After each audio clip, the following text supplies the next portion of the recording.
puawai te manamatanga, tihei maori.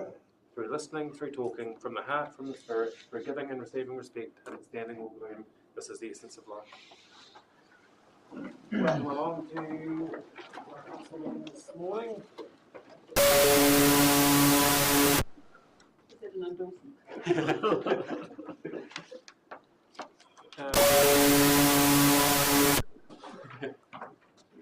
I got myself.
the photo of Nugget Point in the Yeah, good point, document. actually. Yeah. Granny? Yeah, my understanding is that I was talking to Chalmy earlier this week, and she's due to present to council Yeah, coming back. next meeting anyway. So. That's a November, yeah. Through you, Your Worship, just one comment on that. I understand the timeframe is a little bit confusing with that. So there will be a report that comes back to Council on 6th of November. Unfortunately, we've ended up in a situation where sort of the back end of one of the processes is running into the beginning of the next. But yeah, you are correct. That's what we're coming on. Yeah, it's still quite a clunky process in terms of having so many shareholders and so many moving parts to try and get everything lined up. But yeah, we are working on every year trying to find refinements where we can. So we've got the recommendations there that we essentially receive and acknowledge receipt of the statement of intents. Do we have someone in a position to move? Councillor Menzies, second. There's no further discussion. I'll put the motion. All those in favour, please say aye. Aye. Anyone against? No, thank you. I'll wait for the 6th November and see how the contract finally goes. Yeah, that's what Do you want your decision? Yes, please. Can I declare that carried? Thanks, Jason. Thank you. Right, our next item is the item 7.2, drinking water supplies consolidated report. 30th of June 24. So this is on page 67 of your agenda, and welcome Bill and Graham.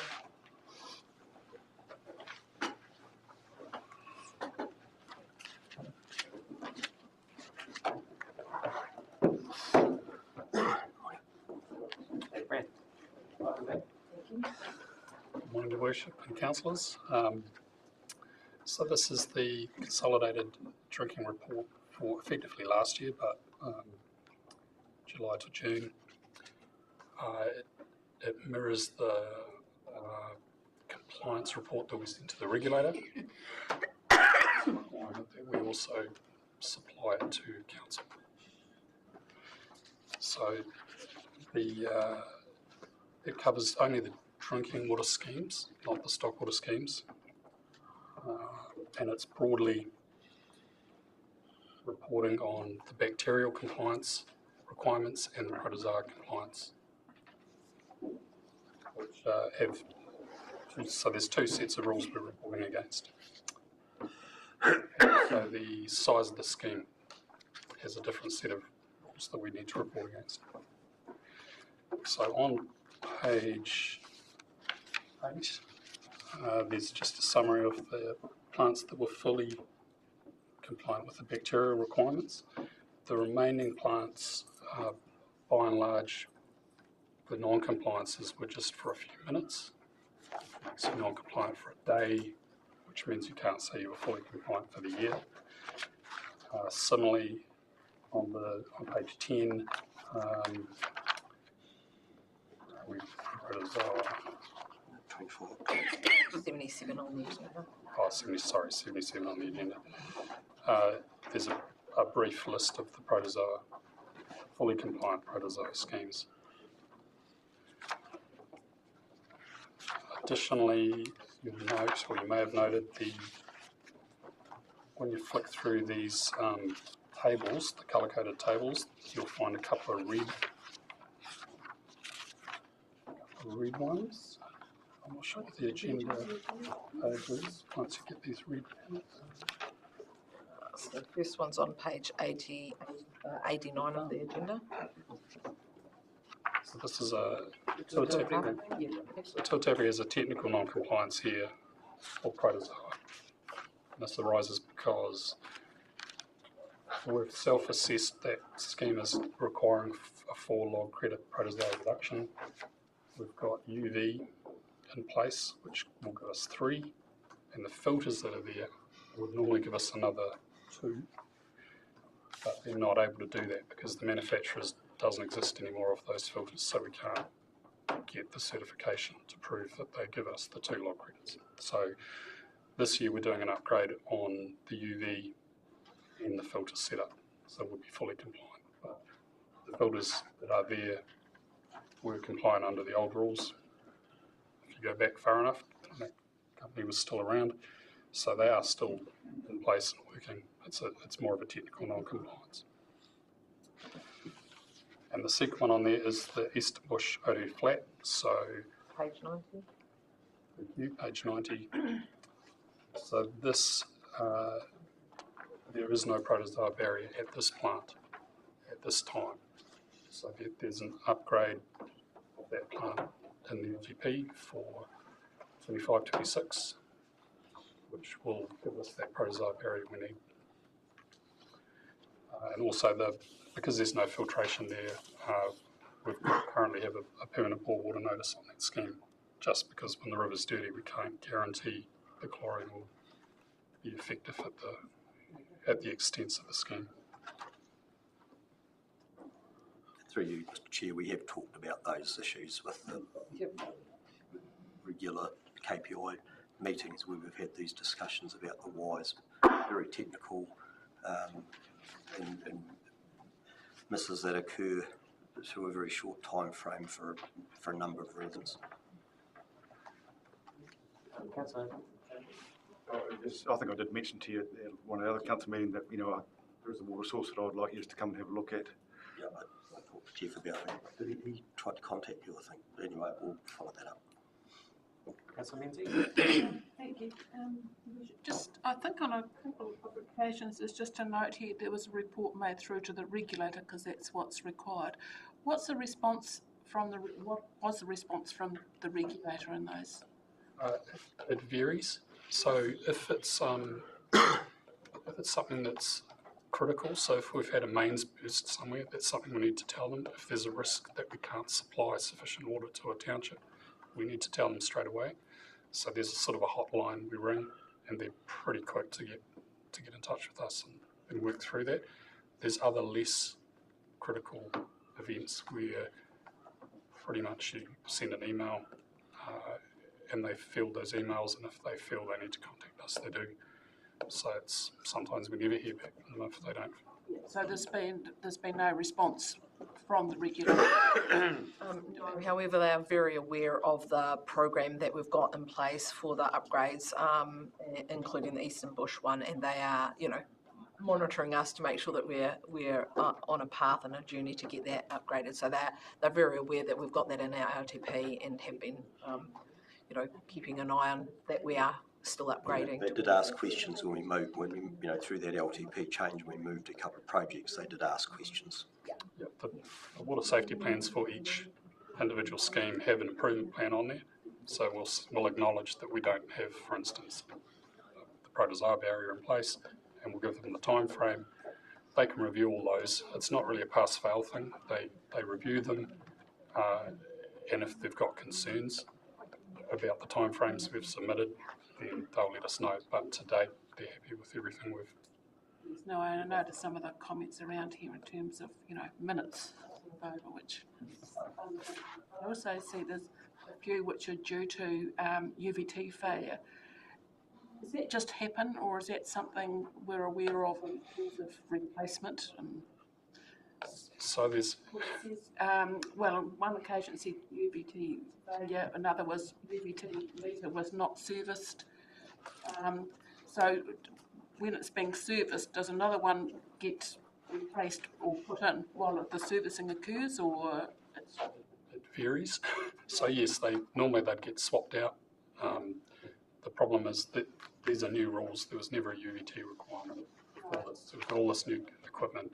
Sometimes it's the SCADA system that's gathering that data and reporting. You can have poor weather and you lose a few minutes of data. So we're getting there, but these are new rules we're trying to comply with. So it might take a little bit of time to iron out some of these wrinkles. But in general, a UVT meter is a pretty simple bit of kit. We shouldn't.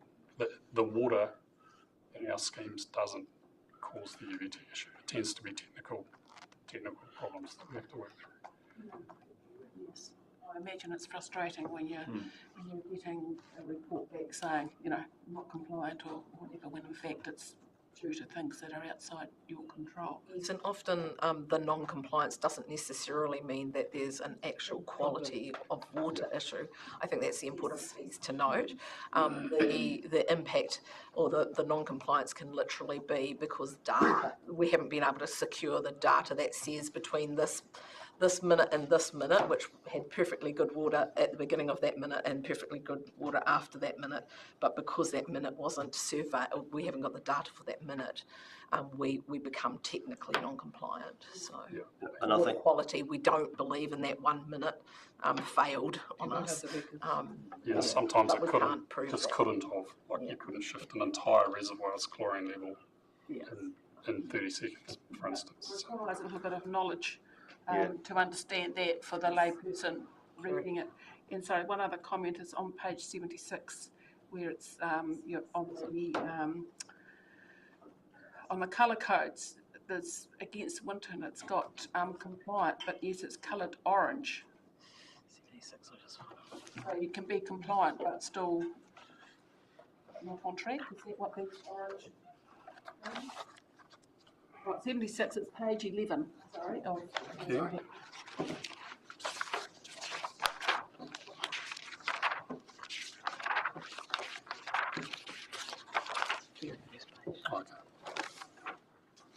What is our compliance? Yellow.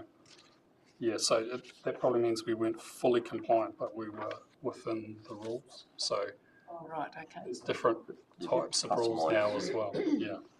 Thank you. A very detailed report. Councillor Duffy? I see on page 69 in the contents is an N missing off Eastern. Yes. Have a look at that. Councillor Baker, Thank you. There's no integrity test, and that also it's a technical thing.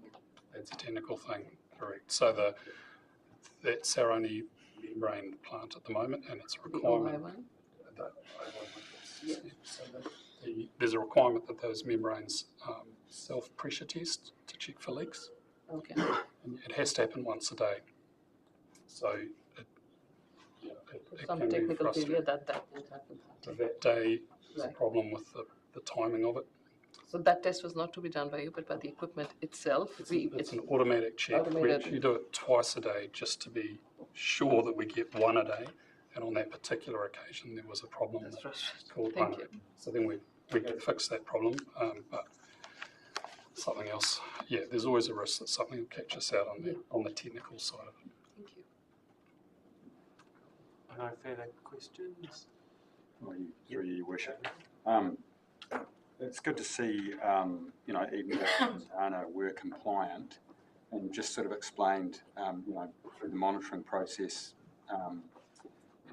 you can still be compliant, water quality is good, we might be changing UVT filters out or there might be some turbidity changes or whatever.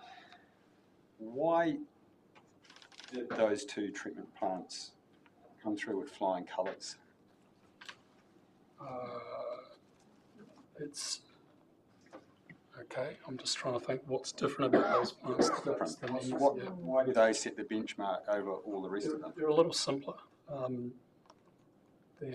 So there's more pros like Ojai, that integrity test, for instance. That's a very sophisticated plant with a lot of devices that all need to work correctly to prove compliance at all times. The fewer the parts, the less things that can go wrong. Exactly. And part of that is also the water that's coming into the plant, isn't it? In this case, I'm not sure though. Yeah, Depends on what other minerals. like every water and source has got other a things are. different Make quality. up. So Edendale, for instance, is their bores filters UV. So we haven't changed that to comply with these new rules. We haven't had to touch Tianau or Edendale. So they're mature plants, if you like. We've had them running correctly for 10 years, I think. What you're alluding to is that from source, the water quality from source in these two instances is actually sort of pretty good anyway before it goes through those.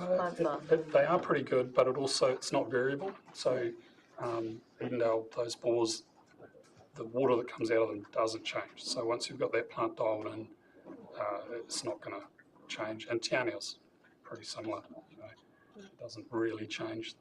So Yeah, it's just one less thing that the mechanical plant has to be able to adapt to in real time. So Ihoe is a classic one where when you get a fresh down that creek, the plant has to completely change the way it's operating, which it does very well, but it's just another opportunity to have some technical thing play out. And it's like the Eastern Bush, when we get that turbidity in Eastern Bush, the plant just does not have the capacity. It's just not built for it. Councillor Menzies? Thank you. Just another question in terms of your comment around having the new regulations.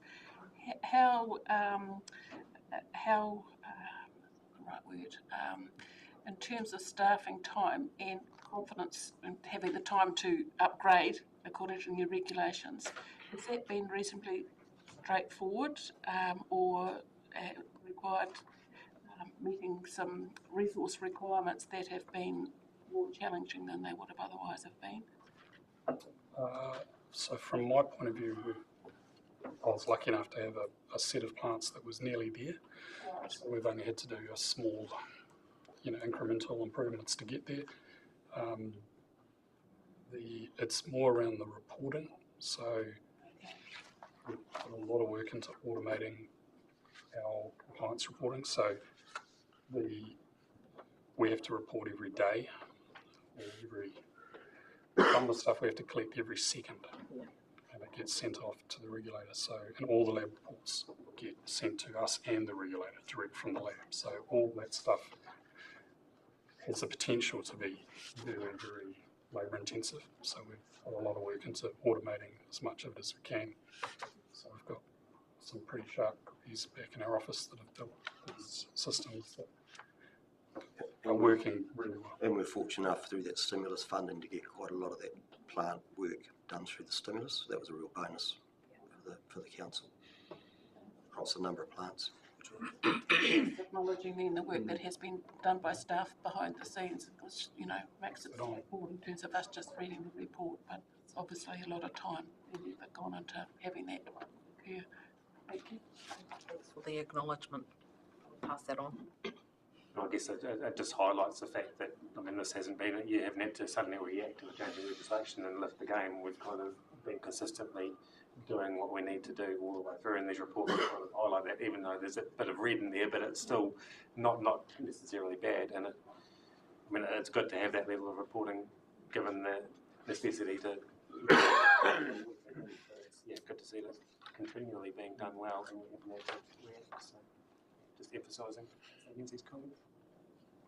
So I've got a very simple recommendation there that we received the report, which I'll move to the chair. Second it. Councillor Menzies. If there's no further questions, I'll put the motion. All those in favour, please say aye. Aye. Anyone against? Thank you. Next up on the list, we have the representation review final proposal. So this is on page 113. Yeah.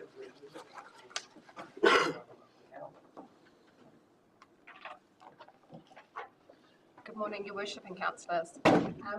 This is the next step in the representation review, and yes, it's the last step that involves the council. Council adopted the initial proposal back in July. You will see that the proposal is summarised on the first page of the report, and I won't go into detail unless you request that. Feedback from the community on the proposal was sought, and council received 22 submissions. On 18 September, council formally received those submissions and heard from 2 submitters who spoke on their submissions. Today, council needs to consider the submissions that were received and then decide on the final proposal. Council can only make changes to the initial proposal based on submissions received. The report summarises the submissions, of which 19 were in support of the initial proposal. Staff recommend that council adopt the initial proposal unchanged as its initial proposal. As part of the decision making on the final proposal, council must include reasons why changes to the proposal requested by submitters have not been made. Staff have included suggested reasons in recommendation G, and they are also repeated in the table on the first page of the draft public notice. The full recommendations with this report, of course, you will have noticed, are long, but they are all necessary to meet legal requirements. If Council adopts the final proposal today, public notice of the final proposal, public notice will be given of the final proposal, and the submitters who requested changes to the initial proposal will be able to lodge an appeal. So they're the only people that are able to actually lodge an appeal to the final proposal, and they must lodge that in writing by 29 November. Those appeals, if we receive any, will be forwarded straight on to the Local Government Commission, who will consider these appeals and make the final determination on the representation arrangement in the district. This determination must be made by 10 April 2025 and will be in place for the elections in 2025. We're happy to take any questions on the final proposal. You'll see the recommendations are A to about Z. Thanks, Michael. Yeah, I think I set the challenge last time to get the longest recommendation, and I think this one's probably but yeah, it's been a big piece of work going into this through your team and through the working group. So yeah, I'd just like to acknowledge both teams for that well-run piece of work to get to this final stage in the process. Do we have any questions? There being none, I'm going to take the recommendations as read. Are there any? Does anyone have any issues with any of the recommendations A through to probably Z, like you can see?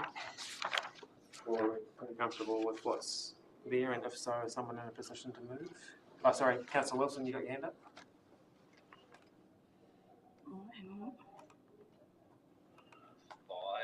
Sorry, my Roman numerals are not to scratch. I was just wondering, because Mandeville is listed in the Mataroa Waimea ward, but Mandeville, the main township's over in the Gore district. Is that suggesting that there's just a bit of overflow from the Mandeville community into the Southland district and into that ward?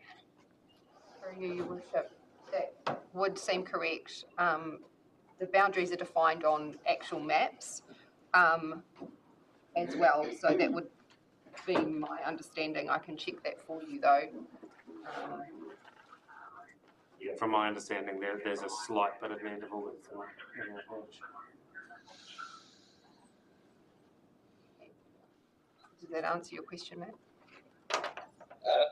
Yeah. I guess I was just wondering whether it is correct that Mandeville would be listed as a community represented by the Southland District Council, Mataroa Waimea ward. It kind of crosses over right between the two different councils. So, but we can add it into our system if we want. Cool. I think the same thing happens with Kennington. Councillor Baparai, were you willing to move? Yes, I have. Yeah. You David seconder, Councillor Fraser. There's no further discussion. Extensive motion. All those in favour, please say aye. Aye. Anybody against? Carried.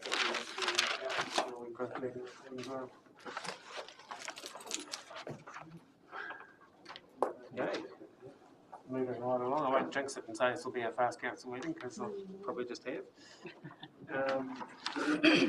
Next part of the agenda is public excluded. Resolution on page 167 of the agenda. Public excluded from the following parts of the meeting due to the reasons outlined on the agenda. I'll move to the chair. Is there a seconder? Councillor Menzies. I'll put the motion. All those in favour, please say aye. Anybody against? That is carried.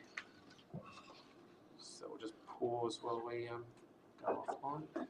For it to be a good discussion. So if you've got any questions or clarifications or any points that you want to discuss as we go through, please feel free to discuss them as we move through. So, just before we do, we are having this in a live session as well, and I just was wondering if we could shut the door because I think it might be disrupting. I'm just wondering if Matt can see the presentation as well. Matt, are you okay online? No, I can't see the presentation. Is there any way to have it sent, or can we see the